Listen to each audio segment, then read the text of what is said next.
Hello and welcome to another series of history lectures of Vizag IAS Academy. Today we'll be discussing a very relevant topic.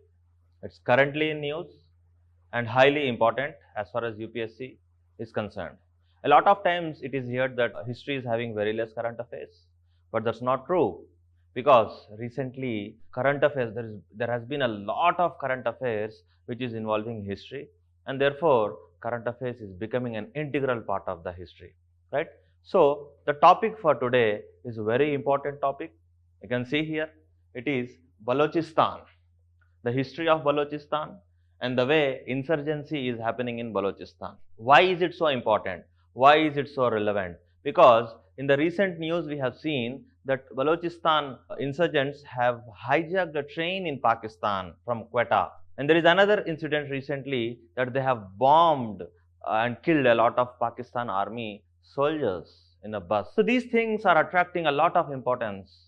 And why these things are happening? What is Balochistan? Where is Balochistan? And why insurgency is happening in Balochistan? And what is the way, like how India comes into the picture? What is the increasing importance of India in this scenario? Let's discuss. The first thing is, let us discuss about the location. We have seen the relevance and news, and therefore now we will be discussing the location of the Balochistan. Where is it situated? Because location will give us a better understanding, right? If we see the general map of India, we have the Hindu Kush mountain ranges and the Himalayan mountain ranges. And today we know that this part of the Hindu Kush mountain range belongs to Pakistan. So what is Balochistan? Balochistan is a province of Pakistan. There are a lot of other provinces, right? As we say states in India, Pakistan says it as provinces. So it's one of the largest province of Pakistan, but very leastly populated. So where is this largest province of Pakistan? So this area, we know it is the currently area where Pakistan is, right? So in this area, what we see is this is the place where we see Balochistan. It's completely in the southwest of the Pakistan. It is the largest province. What are the other provinces? If you see, adjacent to it, we have the Sindh province of Pakistan. In the northeast, we see there is Punjab province of Pakistan, and there is another province called Pukhtiar. So in these provinces, again, if you see the regional importance, the north of it, we see Afghanistan, and the east of it, we see Iran. So Balochistan is having international borders with Iran and Afghanistan. It shares domestic borders with Sindh, Punjab and Khyber Pakhtunkhwa province of Pakistan. So this is where the location is. It's the largest province of Pakistan, but very leastly populated. What is the reason of its least population? Because of the Hindu Kush mountain range. So very difficult terrain. Because of the difficulty in terrain, see, very less people are there. Apart from the terrain, what we see is the people of this area are scattered, and the most important city in this area is Quetta. So this is the location. Now we'll come with the history. We'll see the history of this particular place. Here we can note that this was the Mehergarh, right? One location. Mehergarh is an ancient village. Mehergarh was an ancient village. How much ancient? It was like around 7000 BC. Even before Indus Valley settlement or Indus Valley civilization could have settled in the region, even before that we see Mehergarh was there. It was a village, like we can say one of the oldest villages of this entire world. From Mehergarh, we see the next Indus Valley civilization. So the Balochistan part was part of Indus Valley civilization. A lot of Indus cities have flourished there. And later on we see, specifically to India, this Balochistan territory was part of Mauryan Empire under Ashoka. During the 3rd century BC, we see Ashoka, I mean like the influence of Mauryan Empire has reached to that particular extent, and they have occupied this particular Balochistan territory. And in the medieval periods, we see the same location was under the influence of Delhi Sultanates. Among Delhi Sultanate, we see the Khilji dynasty, and specifically Alauddin Khilji has maintained a strict control over this territory. Then later, Mughals also have had a profound influence on this particular region. They have controlled this region very strictly. And coming to a modern history, we see British. Even British, after fighting the first Afghan war, they have signed an agreement with this particular people, and now And during the British period also, the Balochistan territory was under the control of Britain, was under the control of East India Company or the British who were ruling India. Then what happened? Then the moment India got independence in 1947, we see that at the same time Balochistan was also granted independence. But Pakistan occupied it in 1948. So what we see is in 1948, Pakistan occupying this territory, annexing this territory, making Balochistan a part of Pakistan. So this was a brief history. Now we'll be discussing the geography of this particular region. Why? Because geography plays an important role in history. Whatever may be the place, geography of the particular place influences its history. Now, why particularly geography is important? Because this particular place of Balochistan is very much rich in natural resources. What are the natural resources? If you see, gas, oil, natural gas to be specific, oil, and then gold, then a lot of minerals. All these are available in this particular resource rich territory. Apart from being resource rich, this is also one of the important trade points. It has been evolved as an important trade point throughout the past many years. What's the trade point? It is connecting the Central Asia to South Asia, and it's also connecting the Middle East. So Central Asia, Middle East, and if you see South Asia, Balochistan is becoming the center part connecting all the trade routes of the main important different regions in the Asia. Therefore also its geographical importance increases, and with that its strategical importance also increases. And because of this, it also contributes a lot into the Pakistan's economy. A lot of major part of Pakistan's gas and oil comes from this areas. It contributes a lot to the GDP of the Pakistan. So it's a highly resource rich territory with a very less population. But here is the problem. Are these people developed? See, generally what we see is resource rich regions are highly developed. But are they really developed? Is there development? Is Pakistan government taking care of these peoples? Are they happy with what they have? Are they leading good and happy life? These are the questions we'll be answering. So now we'll discuss the ethnicity. See, every region has an ethnic identity. Now the people of Balochistan also have their own ethnic identity. But is this ethnic identity similar to other people in Pakistan? The other identities of Pakistan? If we see, the Sindh region has a specific ethnic identity. The Punjab region of Pakistan also has its own ethnic identity. But are these ethnic identities matching? Are these ethnic identities cooperating with each other? We can say no. Because Baloch people have a separate identity of their own. Their culture, their traditions don't mingle much with other parts of the Pakistan. To some extent, we can say that their culture is more influenced or more near to the cultures of people in Afghanistan and to the eastern part of Iran. Therefore, they are culturally different.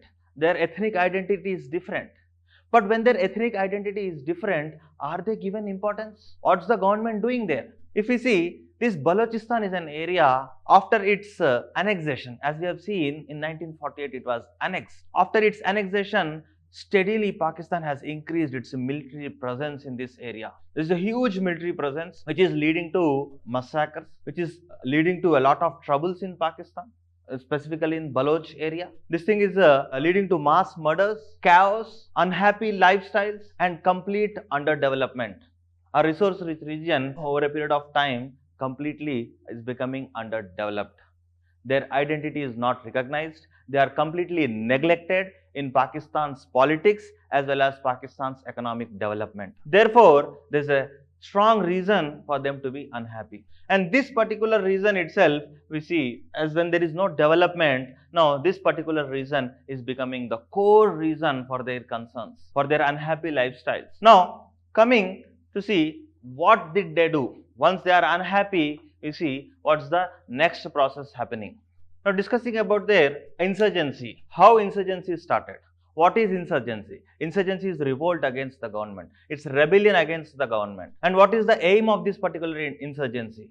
They want a complete freedom. They want separation from Pakistan. And what is the reason that they want separation? If you see the history, we have seen that in 1948, it was annexed to Pakistan. And in 1947, when India got independence, no, the Indian Independence Act was passed. The Indian Independence Act has given three options to princely states. Because in Balochistan, at that time, the princely state was the princely state of Kalat. This particular princely state of Kalat wanted to be independent. Why? Because Indian Independence Act has given three options. First option, they can join India. Second option, they can join Pakistan. Third option, they can remain independent. Owing to their different culture, owing to their different identity, they wanted to remain independent. But the Pakistan army in 1948 occupied and annexed this particular territory. But once this territory was occupied, at the same moment itself, we see there is a huge rise of or start of insurgency because they are unhappy. They don't want to be the part of Pakistan. Therefore, there were various phases of insurgency. The very first phase started in 1948 itself because they were unhappy with their merger into Pakistan, with their being occupied by Pakistan. Therefore, in 1948 itself, they have risen in revolt. But this was the first time they were rebelling against a very strong government. They were unorganized and they also lacked a lot of weapons. Now, the moment after 1948, we see that there was a second phase in 1952 to 53. And this second phase saw a bit of organization. They were a bit organized. They tried to revolt again. They want to gain their independence again. They want to get free from Pakistan again. Then this also failed.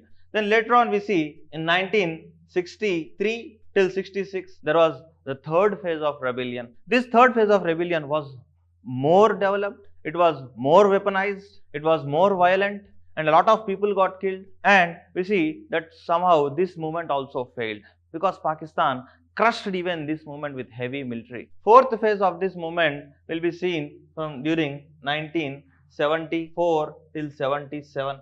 1974 till 77. And during this period, they became more organized. They got more people into the fight. Even civilians have joined. Mass movements were held. See, once a mass movement is held, it can be understood that the popularity of that particular region or the popular demand is that they want to get separated. It's not only an insurgency, but it was a popular demand of the people. Therefore, a lot of mass movement was also seen during 74 to 77. Direct military fights happened, and in many of these direct military confrontations, a lot of soldiers of Pakistan army were killed and a lot of insurgents also died. But again, this resulted in loss. This resulted in again Pakistan having dominating this particular region, again pressing this region under their control. Now they have learned a lesson.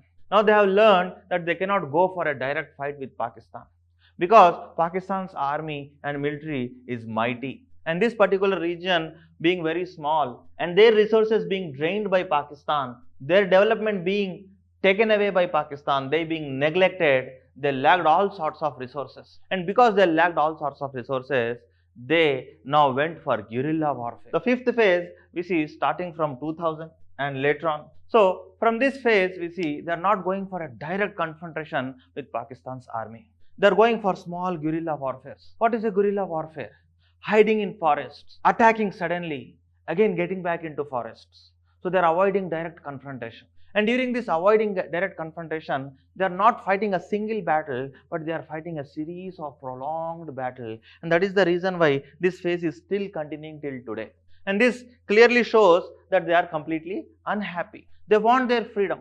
The only demand is that they want their freedom from Pakistan. They want to be separate. They want to establish their own identity. But in all these cases, we see Pakistan is never listening to them.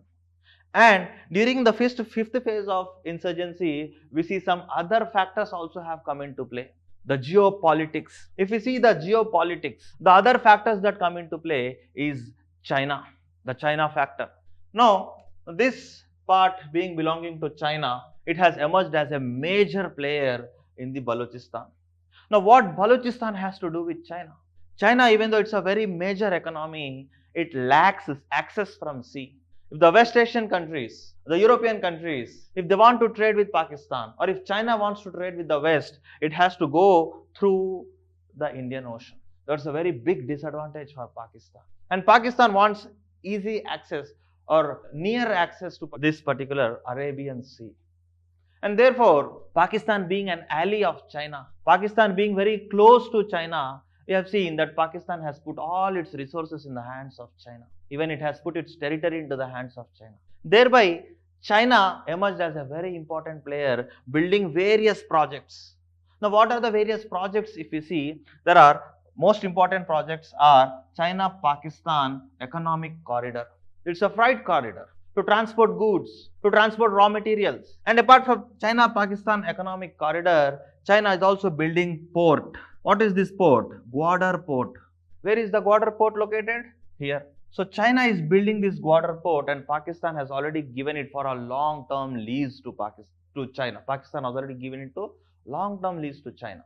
Now, therefore, in the fifth phase of this particular insurgency, we see the Chinese presence is increasing. Until now, Pakistan's military was only a problem for people of Balochistan.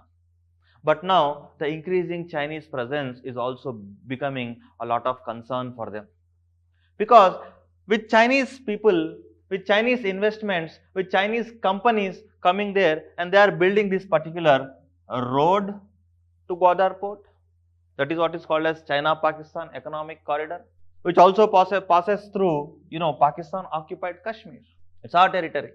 And therefore, we too have concerns over that. But coming to the topic, we see the Gwadar Port and the China-Pakistan Economic Corridor, they are proving very much bad for this particular insurgent. The people are completely unhappy because of a lot of Chinese companies are involved, a lot of Chinese people are coming. They are also exploiting.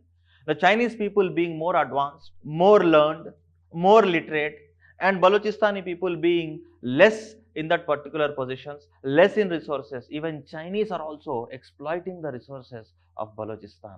And not only the resources of Balochistan, but also the people of Balochistan. Thereby, their concerns are increasing every day.